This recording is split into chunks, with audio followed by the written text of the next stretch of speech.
The last day of my father's life, who had devoted his last 20 years to autism, he said, "I'm not going to be around much longer.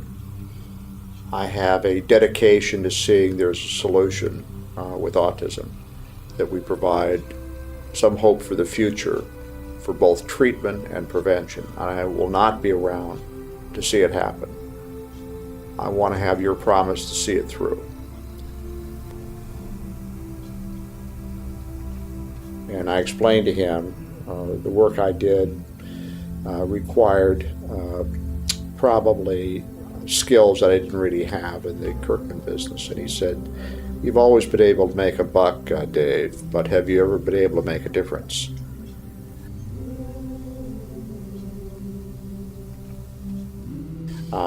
My first interest in preconception and infancy really was in 1990, when Dr. Rimland alerted me to an incredible study done in England by the Foresight Group, which they took 367 couples who were having difficulty having a child and had previous problems either with miscarriage, preterm children, or children with chronic diseases.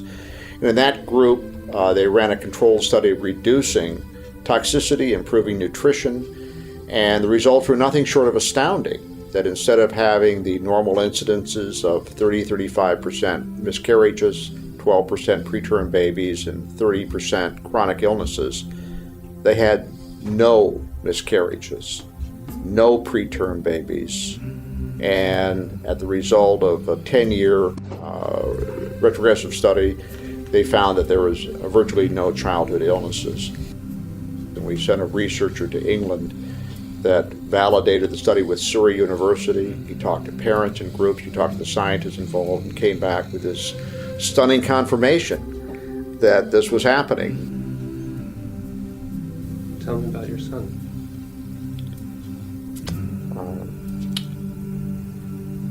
I felt I had the same relationship with him as I had with my father. It was a very close relationship. He had an amazing heart and a love for people, quick willingness to help others, bright kid. He also had an autoimmune disease and died 2 years ago.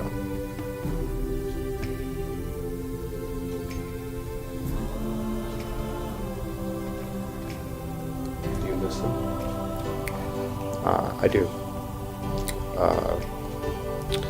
I'm still trying to bring myself to look at his picture. I can't. It's painful.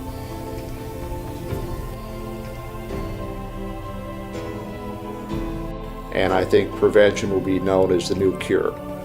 And I think years from now, people will look back and sort of wonder why more effort wasn't put into preventing these conditions. 2 years ago, almost the day, he joined me at an autism conference where we laid out what we intended to do with P2i.